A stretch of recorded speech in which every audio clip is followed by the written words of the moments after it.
Selamat datang di channel Alur Donghua. Sebelum menonton, silahkan subscribe, biar Mimin tambah semangat update-nya. Lenyapkan seluruh alam iblis ilusi. Tangan Yunce sedikit gemetar, hampir berteriak keras-keras.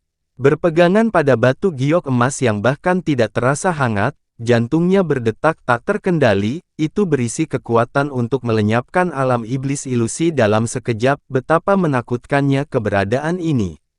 Objek yang sangat menakutkan, Yunce dengan tegas menelan ludahnya. Jika kekuatan di dalamnya dapat diserap dan dimurnikan, bukankah itu akan bertentangan dengan langit? Menyerap kekuatan bawaannya, bagimu saat ini, itu hanyalah mimpi konyol.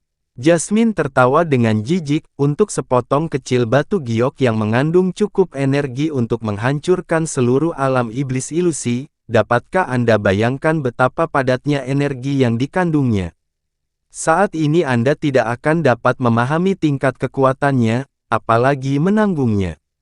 Jika kamu ingin menyerapnya dengan paksa, satu-satunya akhir adalah kematian. Yunce tidak terkejut dengan jawaban Jasmine. Dia bertanya dengan ragu, jika itu masalahnya, mengapa jiwa gagak emas menghadiahkannya kepadaku? Tentu saja ada kegunaannya. Mengenai kegunaannya, Anda harus menanyakannya sendiri. Jasmine berkata, saat kamu tidak sadarkan diri, dia membaca semua ingatanmu. Jika dia menyebutkan rahasiamu, kamu tidak perlu terkejut. Yunce mengangkat giok ilahi 9 matahari dengan hati-hati. Dewa ilahi gagak emas, giok 9 matahari ini terlalu berharga dan berdasarkan kekuatanku, aku tidak memiliki kemampuan untuk menanganinya. Meninggalkannya bersamaku akan menyebabkan benda suci menjadi tanah, menyia-nyiakan sumber daya. Mengapa kamu menghadiahkannya kepadaku? Bagi Anda, itu tentu saja ada gunanya, dan faktanya, itu sangat berguna. Jiwa gagak emas berkata dengan lembut, seolah dia tidak terkejut mengetahui nama giok 9 matahari. Apakah kamu tidak memiliki bahtera yang dalam dari era primordial?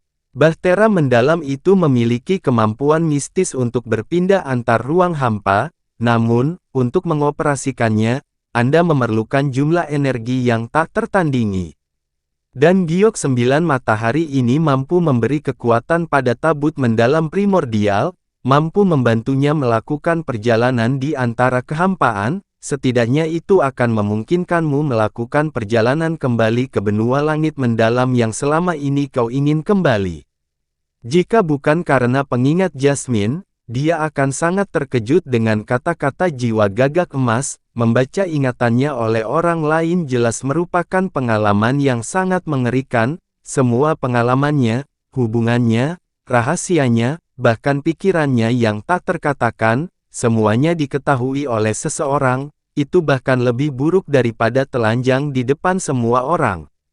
Memikirkan kembali bahwa yang ada di depannya adalah jiwa gagak emas yang memberinya garis keturunan gagak emas dan giok 9 matahari, Yunce mengatupkan giginya dan menahannya, kepalanya berdebar kencang. Jasmine pernah berkata, itu sulit untuk dilakukan, bahkan kristal ilahi berurat ungu untuk menggerakkan tabut mendalam primordial, namun giok 9 matahari ini bisa melakukannya.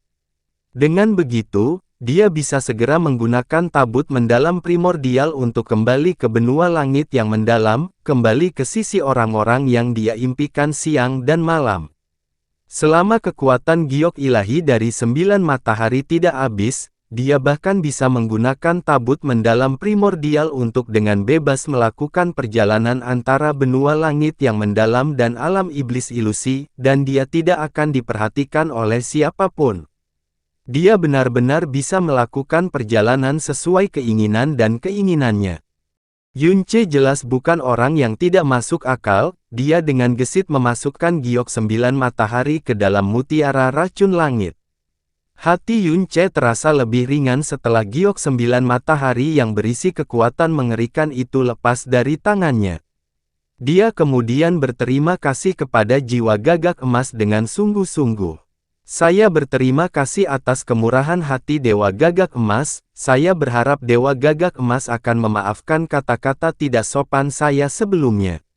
Huff, mengapa bangsawan ini merendahkan dirinya hingga setingkat manusia? Jiwa Gagak Emas berkata dengan dingin. Pada titik ini, pupil matanya berkedip. Tubuh Yunce langsung terbakar dan mulai melayang. Ini adalah wajah Yunce penuh keraguan.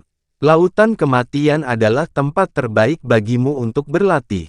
Untuk periode berikutnya, Anda akan berkonsentrasi pada pemurnian darah Gagak Emas di Laut Kematian dan memahami catatan Gagak Emas tentang dunia yang terbakar yang telah dianugerahkan oleh Yang Mulia ini kepada Anda. Yang Mulia ini secara alami akan membiarkanmu kembali setelah permaisuri iblis kecilmu berhasil keluar dari penghalang. Sebelum ini, jangan pernah berpikir untuk meninggalkan lautan kematian. Kenapa seperti ini lagi? Jiwa Gagak Emas ini pasti suka memaksakan kehendaknya pada orang lain. Tetapi kata-kata, permaisuri iblis kecilmu, kedengarannya sangat bagus. Baiklah, Yunce mengangguk, dia tidak punya alasan untuk menentang keputusan itu.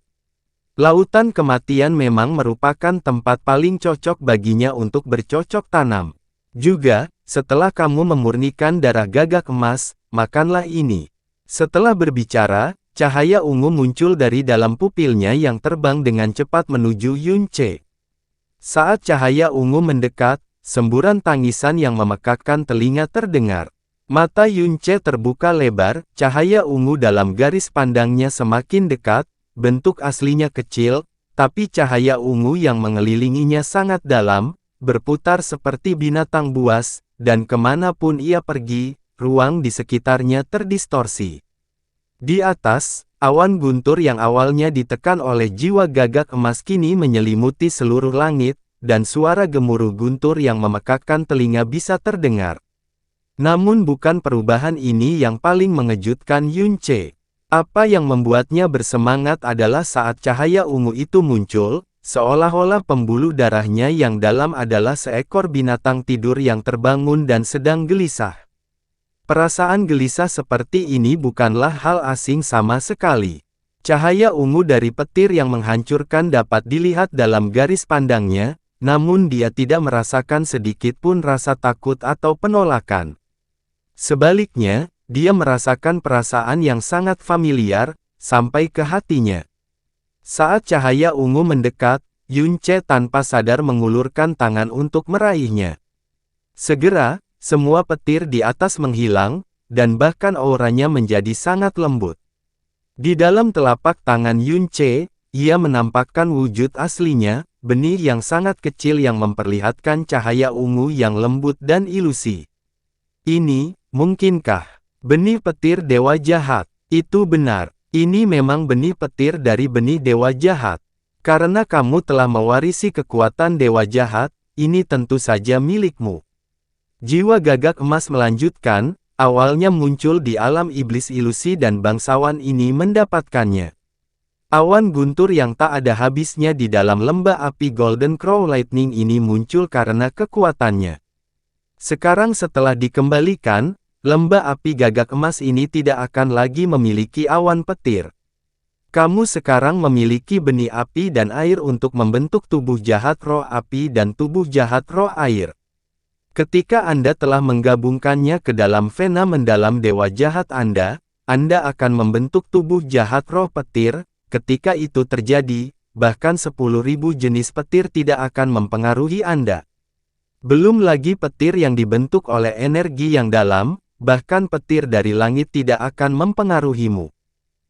Tanpa menunggu Yunce mengucapkan sepatah kata pun, kedua pupil emas murni itu bersinar dan Yunce menghilang dari udara, langsung dilemparkan oleh jiwa Gagak Emas ke dalam lautan kematian yang tak terbatas. Meskipun Yunce telah pergi, sepasang pupil emas murni milik jiwa Gagak Emas tidak menghilang, dan perlahan, di depan pupil emas tersebut, tubuh indah seorang wanita muda yang mengenakan gaun peri merah berasap muncul. Dia menyilangkan tangan di dada, tampak seperti seorang gadis muda, namun ekspresi dan sikapnya sangat arogan. Meskipun dia menghadapi jiwa gagak emas, dia sedikit menyipitkan matanya dan berkata tanpa ekspresi. Putri ini cukup penasaran, kamu tiba-tiba mundur, dan bahkan menguntungkannya. Apakah itu karena kamu menyadari keberadaan putri ini dan menjadi takut, atau apakah kamu melakukannya atas kemauanmu sendiri? Jiwa gagak emas berkata dengan apatis, kamu memang memiliki kekuatan untuk menghancurkan yang mulia ini, namun yang mulia ini memiliki kemauan dari gagak emas. Di dunia ini, masih belum ada apapun yang bisa menyebabkan makhluk mulia ini mengalami ketakutan. Jasmine tertawa dingin, sayang sekali kemauan keras gagak emas ini akan segera hilang. Anda telah memberinya asal jiwa Anda hanya bisa hidup paling lama 10 tahun. Sayangnya laut kematian 1500 km ini, setelah 10 tahun, juga akan berangsur-angsur hilang saat Anda menghilang. Sekarang yang mulia ini telah menemukan penerus yang paling sempurna, menghilang dengan segera tanpa penyesalan adalah hal yang wajar. Terlebih lagi, yang mulia ini masih memiliki 10 tahun lagi, tetapi di sisi lain, Anda, Dewa Bintang dari alam Dewa Bintang yang mewarisi kekuatan bintang pembantai surga, bahkan mungkin tidak dapat hidup selama yang mulia ini. Mengapa kamu perlu mengasihani yang mulia ini? Apa katamu? Ekspresi gelap muncul di wajah kecil Jasmine yang seputih susu. Kami jiwa gagak emas dapat saling mengirimkan kenangan. Meskipun yang mulia ini sekarang berada di alam iblis ilusi, yang mulia ini menyadari segala sesuatu yang terjadi di alam dewa Anda. Meskipun alam dewa bintang Anda dapat menggunakan reinkarnasi jiwa bintang untuk mewariskan kekuatan dewa bintang. Setiap reinkarnasi jiwa bintang akan menyebabkan kekuatan ilahi melemah sebagian. Oleh karena itu, alam dewa bintangmu harus menggunakan metode lain yang mengkompensasinya untuk menghindari generasi berikutnya menjadi lebih lemah. Dan sejak 100.000 tahun yang lalu, Dewa Bintang Pembantai Surga tidak ada sendirian, artinya, kamu, yang memiliki kekuatan Dewa Bintang Pembantai Surga hanyalah wadah sementara. Dan hasil dari sebuah wadah tentu saja akan menjadi sebuah persembahan. Agar kamu muncul di dunia ini bukan hanya karena dikejar untuk mendapatkan darah dewa jahat yang tidak bisa dihancurkan, alasan terbesarnya adalah karena kamu melarikan diri dari alam dewa bintang. Jika tidak, mengapa kamu, yang dikejar, melarikan diri ke arah ini, yang berlawanan dengan alam dewa bintang? Atau mungkin, kamu melewati bahaya yang begitu besar, mengesampingkan semua pertimbangan untuk mendapatkan darah dewa jahat yang tidak bisa dihancurkan hanya untuk mendapatkan kekuatan yang cukup untuk menghindari nasib menjadi persembahan. Diam. Ruang di sekitar Jasmine segera pecah. Niat membunuh yang dingin dan sangat menakutkan dilepaskan secara tak terkendali, menyebabkan retakan yang tak terhitung jumlahnya muncul di ruang sekitarnya. Hahaha, jiwa gagak emas tertawa, sepertinya apa yang dikatakan bangsawan ini benar. Di dunia ini, tidak ada seorang pun yang bisa menentukan nasib putri ini, bahkan orang itu pun tidak bisa. Wajah Jasmine dipenuhi dengan ketidakpedulian yang menakutkan, dia menunjuk pada sepasang pupil emas murni di depannya, sinar merah menyala di ujung jarinya. Jika kamu berani terus mengoceh omong kosong seperti itu, putri ini akan segera menghilang selamanya. Bahkan jika kamu benar-benar marah, kamu tidak akan berani membunuh bangsawan ini.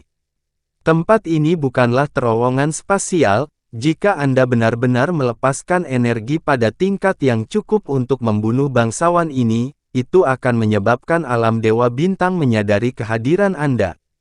Ketika hal itu terjadi, Anda semua harus menyadari konsekuensinya. Tangan Jasmine berhenti di udara.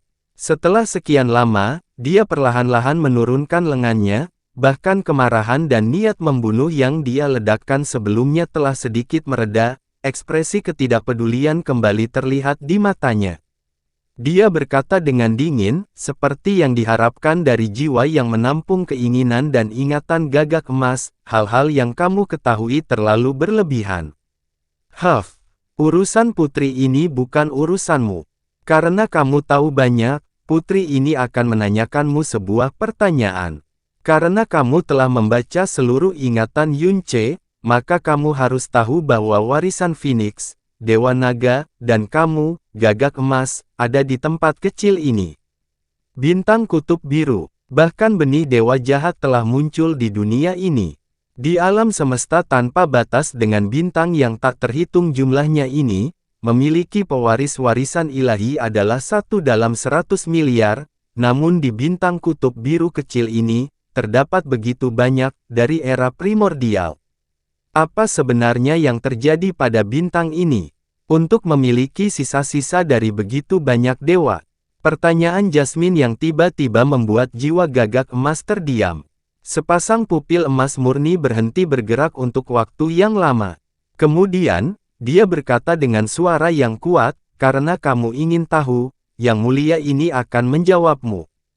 Alasan mengapa bintang ini disebut bintang kutub biru adalah karena ia terbagi menjadi 1% daratan dan 99% air.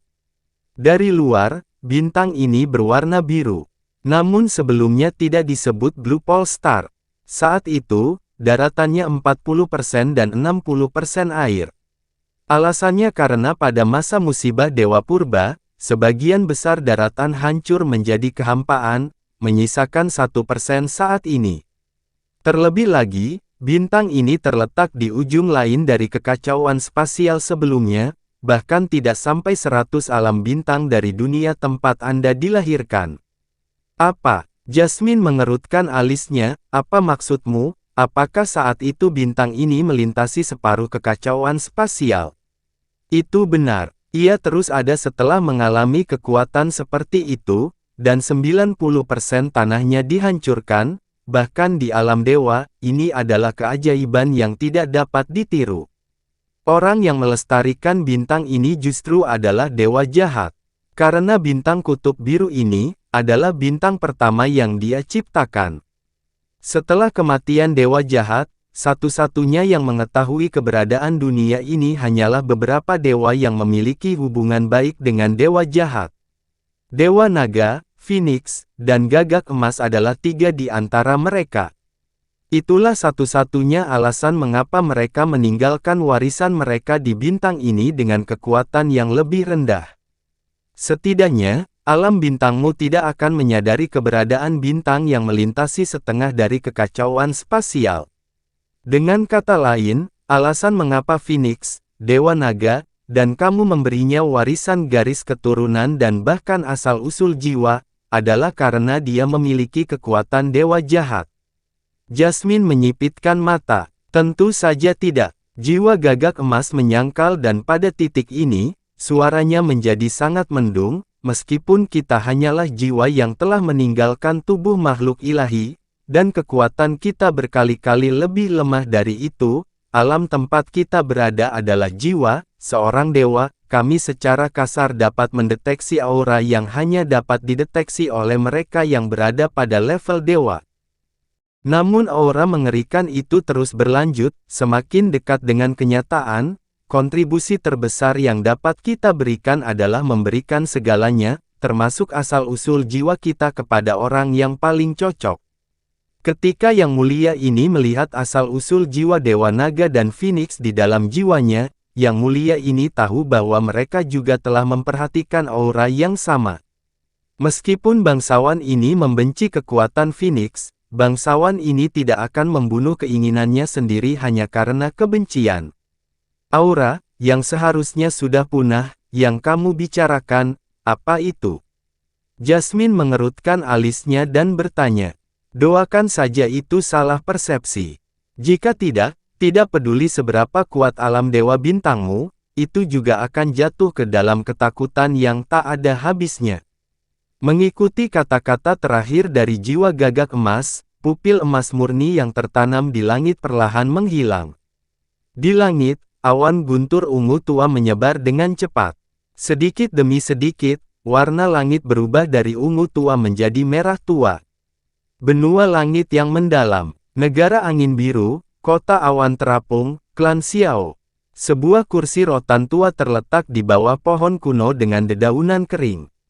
Seorang lelaki tua, kepalanya dipenuhi rambut putih, duduk diam di kursi rotan dengan mata terpejam saat sinar matahari pagi menyinari dirinya.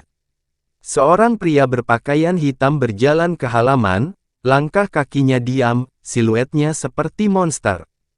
Hanya dengan satu langkah, dia melintasi halaman untuk sampai di depan lelaki tua itu. Lelaki tua di depannya sebenarnya tidak pantas disebut lelaki tua, tahun ini dia baru berusia 61 tahun. Selain itu, dia adalah seorang praktisi yang mendalam, tanda-tanda penuaan tidak akan meninggalkan bekas yang besar di tubuhnya. Namun, dalam beberapa tahun terakhir ia menua dengan sangat cepat, rambutnya dengan cepat memutih. Pria berpakaian hitam berdiri di depannya, apa yang dia rasakan bukanlah semacam kedamaian melainkan semacam kesepian dan sikap apatis. Seolah dia apatis bahkan sampai mati. Seolah-olah dia telah mendeteksi bahwa seseorang telah mendekat, lelaki tua itu membuka matanya, dia menatap pemuda berpakaian hitam dalam diam, lalu menutup matanya, "Sier tidak ada di sini." Pemuda berkulit hitam tidak mengatakan sepatah kata pun. Dia berbalik seolah berniat pergi dengan tenang. Pada saat itu, sesosok tubuh tinggi berjalan melewati pintu masuk halaman, itu adalah Master Klan Xiao, Xiao Yunhai. Xiao Yunhai yang masuk melirik pemuda berpakaian hitam yang berdiri di sana, seluruh tubuhnya gemetar hebat. Tulang-tulangnya bergetar dan lemas, matanya dipenuhi ketakutan seolah-olah yang dilihatnya bukanlah manusia melainkan iblis yang memamerkan taringnya yang menakutkan. Xiao Yunhai tidak punya nyali untuk pergi. Dia mengumpulkan keberanian untuk bergerak maju. Setelah mengambil beberapa langkah, dia hampir terjatuh karena kedua kakinya gemetar dan lemas. "Salam, salam, Tuan Muda Fan. Apa yang kamu lakukan di sini?" Pemuda berpakaian hitam berbicara, suaranya dingin dan acuh tak acuh tanpa emosi sama sekali seolah-olah kata-kata itu tidak diucapkan oleh manusia melainkan mayat yang dingin. "Kamu, hambamu yang rendah hati, secara khusus datang, untuk memberi hormat kepada tetua kelima." Xiao Yunhai butuh waktu lama untuk tergagap karena kalimat sederhana seperti itu, dan suara gemeretak giginya bisa terdengar. "Huff!" Pemuda berbaju hitam mendengus dingin. Dia tidak membuat gerakan apapun yang terlihat, namun tubuhnya tiba-tiba menghilang tanpa suara atau nafas tanpa meninggalkan jejak. Seluruh tubuh Xiao Yunhai mengendur, seperti tumpukan lumpur dia jatuh lumpuh ke tanah. Dia menghela nafas lega, jubahnya basah kuyup oleh keringat dingin. Dalam beberapa tahun terakhir, nasibnya, dan nasib seluruh klan Xiao naik turun seperti satu-satunya perahu yang terombang-ambing dalam gelombang besar. 6 tahun yang lalu, Sekte Xiao memberikan bantuan yang sangat besar kepada klan Xiao. Xiao Yunhai sangat gembira, berpikir bahwa mereka bisa berubah dari cacing tanah di tanah menjadi naga yang terbang di awan. Untuk menjilat Xiao Kuangyun dan membiarkan putranya Xiao Yulong memasuki Sekte Xiao, dia tidak ragu-ragu menggunakan rencana licik untuk mempersembahkan Xia Qingyue dan Xiao Lingqi kepada Xiao Kuangyun. Dia tidak berpikir bahwa Xia Qingyue akan menjadi murid Frozen Cloud Asgard, sebaliknya, hasil dari rencana liciknya adalah memaksa Yun Ce pergi dengan kepahitan. Malam itu, putranya yang seharusnya pergi bersama Xiao Kuangyun ke Sekte Xiao pada hari kedua keempat anggota badan dan panca inderanya hancur, mati mengenaskan tidak lama kemudian. 3 tahun lalu, Yun Ce kembali untuk membalas dendam, menyebabkan mereka mengalami mimpi buruk yang mengerikan. Setelah itu, seluruh klan Xiao terus-menerus hidup dalam ketakutan, terutama Xiao Yunhai dan yang lainnya, merasa seolah-olah mereka sedang menunggu persidangan untuk hukuman mati. 8 bulan kemudian, Yun Ce tidak datang, namun berita kematiannya masuk ke dalam berita. Bahtera mendalam primordial tersebar di seluruh benua langit yang mendalam. Seluruh klan Xiao menghela napas lega. Namun setengah tahun yang lalu, mereka telah menarik iblis lain, yang bahkan lebih menakutkan dari Yunce. Fan Juechen menanggung kebencian yang tiada habisnya. Fan Juechen ingin memusnahkan seluruh klan Xiao, karena ini adalah tempat kelahiran Yunce. Dia tiba di klan Xiao dan mulai membunuh orang. Dia melesat di setiap langkah, dan setiap langkah menjatuhkan 10 orang. Mereka bahkan tidak bereaksi terhadap situasi tersebut dan lebih dari 100 orang tewas di tangannya, dan tidak ada satupun mayat mereka yang utuh. Di antara mereka termasuk Tetua Agung Xiao Li dan Tetua ketiga Xiao Ze.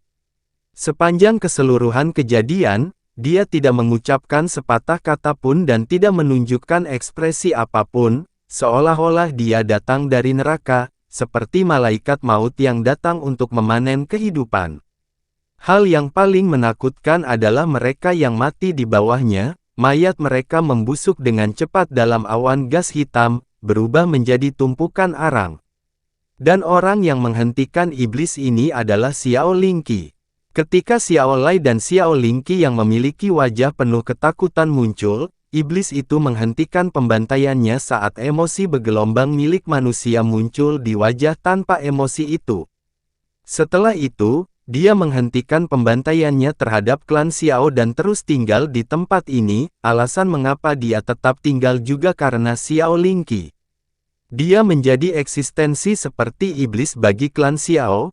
Murid klan Xiao manapun yang melihatnya akan menggigil ketakutan, bahkan tidak berani mengambil napas.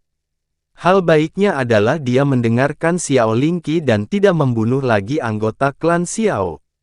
Dia bahkan tidak menyakiti satu orang pun sejak itu, dan dia praktis hanya tinggal di dalam halaman rumahnya, setiap hari. Satu-satunya saat dia meninggalkan halamannya adalah untuk melirik Xiao Lingqi, bahkan jika dia hanya bisa melihatnya dari jauh.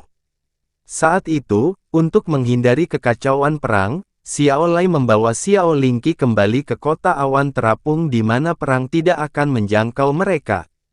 Karena peringatan dari Istana Kekaisaran, bahkan tanpa ancaman dari Yunce, mereka tidak lagi dihormati karena identitas mereka saat ini.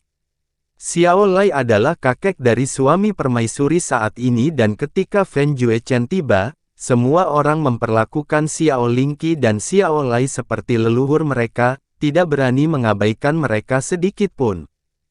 Karena siapapun dapat dengan jelas melihat bahwa iblis yang menakutkan itu akan mendengarkan setiap kata Xiao Lingqi, jadi siapapun yang diinginkan Xiao Lingqi untuk dibunuhnya akan segera mati.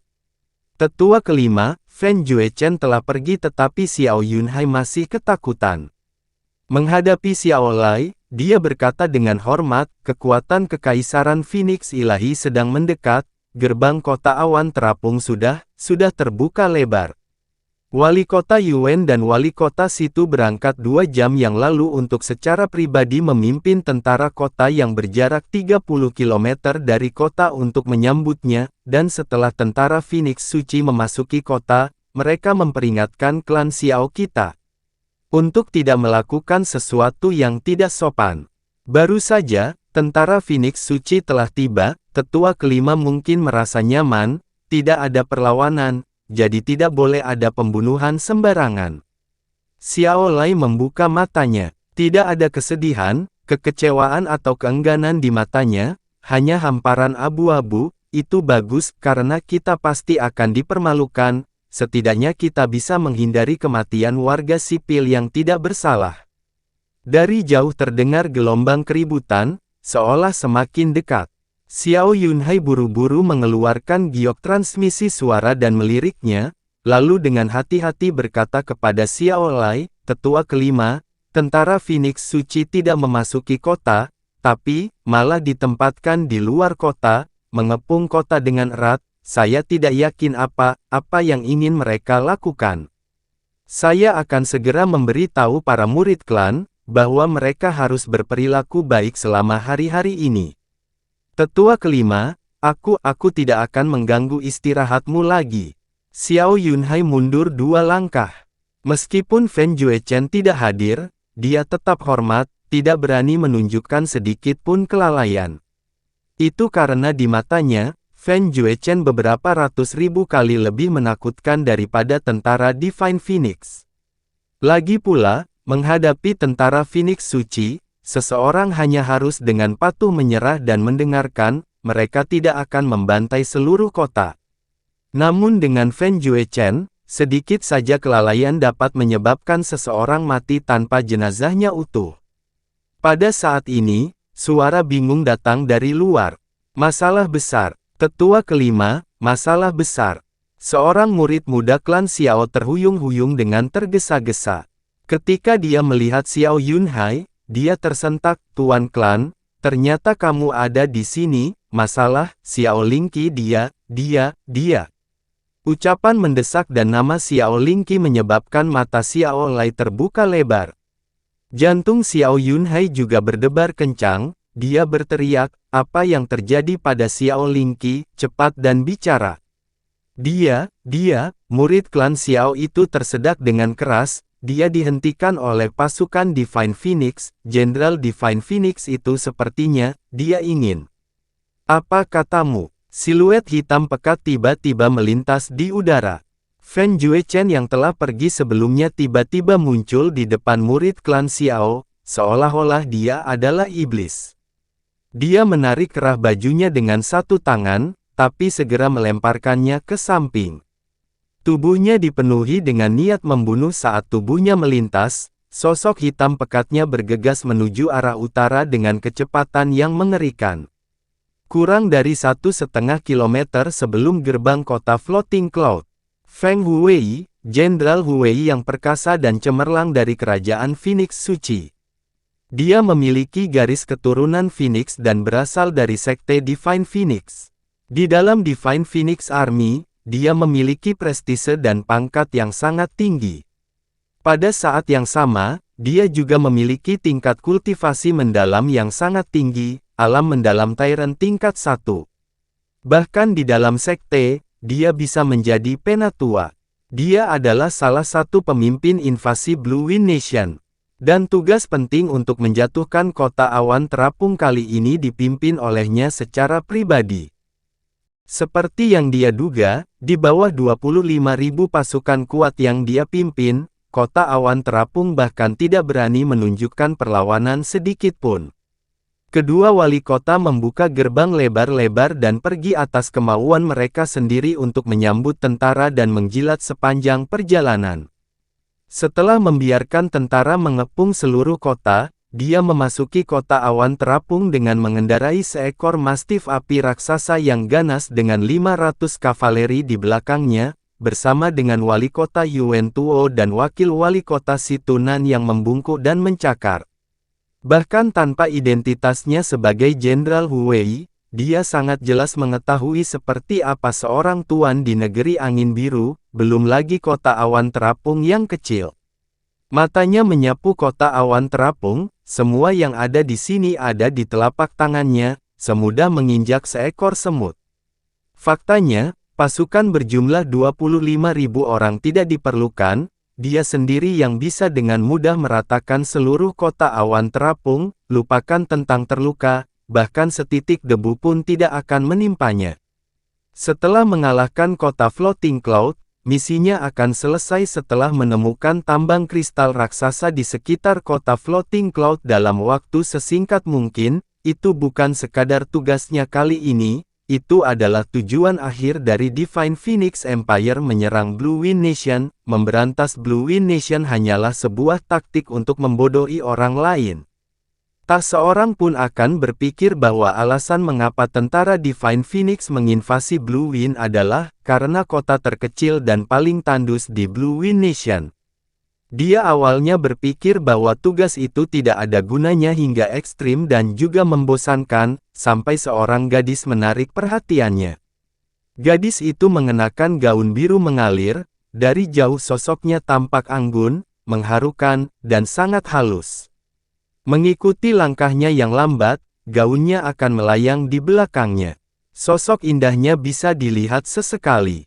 Meski lingkar pinggang, dada, dan bokongnya hanya terlihat sepersekian detik, namun kata-kata tak mampu menggambarkan kecantikan yang memiliki daya tarik yang membuat pria kehilangan dirinya.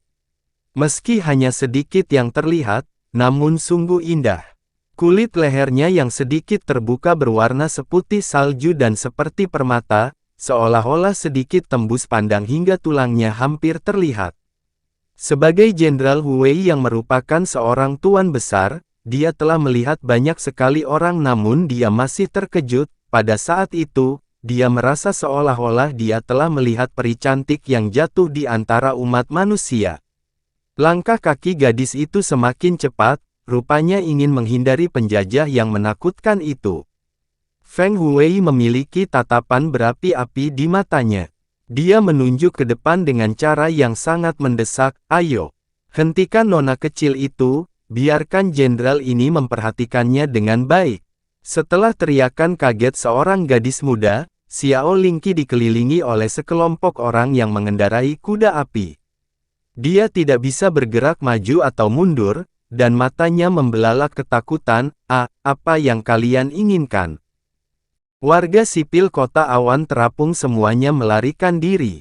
Mereka dipenuhi teror, jadi siapa yang berani menyelamatkannya? Hahaha. Feng Huwei mengendarai Fire Mastiff-nya dengan anggun tanpa tergesa-gesa. Dia memperhatikan baik-baik penampilan Xiao Lingqi, dan tatapannya menjadi lebih berapi-api, seolah matanya akan mulai terbakar. Dia bahkan tanpa sadar menjilat sudut mulutnya. Di tempat mungil ini, tak disangka ada kecantikan berkualitas seperti itu. Sepertinya jenderal ini tidak menyia-nyiakan waktunya. Hahaha. Wali kota Floating Cloud City, Yuan Tuo bergegas maju. Dia membungkukkan punggungnya, dan berkata sambil tersenyum tersanjung, "Ini adalah putri dari tetua kelima klan Xiao, keluarga terbesar di kota awan terapung kami. Namanya Xiao Lingqi, tahun ini berusia 21 tahun dan belum menikah."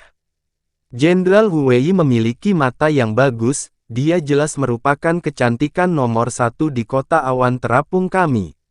Ya, si Tunan segera mengangguk dan tersenyum. Jika Jenderal Hu Wei menyukainya, itu akan menjadi kekayaan terbesarnya dalam hidup ini. Oh, benar, ada sesuatu yang si kecil ini tidak tahu, apakah dia harus menyebutkannya. Dia memiliki identitas lain. Itu adalah bibi kecil Yun Ce. Apa? Dua kata Yun Ce membuat wajah Jenderal Hu Wei berubah. Tiba-tiba dia menyeringai, lalu tertawa terbahak-bahak. Itu berarti si cantik kecil ini sebenarnya adalah keluarga Yun Ce. Bagus. Hahaha. Ini sungguh luar biasa. Karena ini keluarga Yun Ce, biarpun aku harus merebutnya, aku akan merebutnya. Bawa dia ke sedan jenderal ini. Dia menunjukkan tindakan tirani yang benar-benar tidak terkendali. Itu karena di tanah tandus ini, semua yang ada di depannya tampak remeh dan vulgar. Tidak peduli apa yang ingin dia lakukan, tidak ada yang bisa menghentikannya, tidak ada yang bisa membawanya ke pengadilan. Satu-satunya hal yang bisa mereka lakukan adalah patuh dan gemetar. Setidaknya, itulah yang dipikirkan Jenderal Hu Wei. Kemudian, tepat ketika suaranya terdengar, suara sedingin es, yang sepertinya datang dari neraka terdengar. "Cobalah untuk menyentuh dia, jika kamu berani."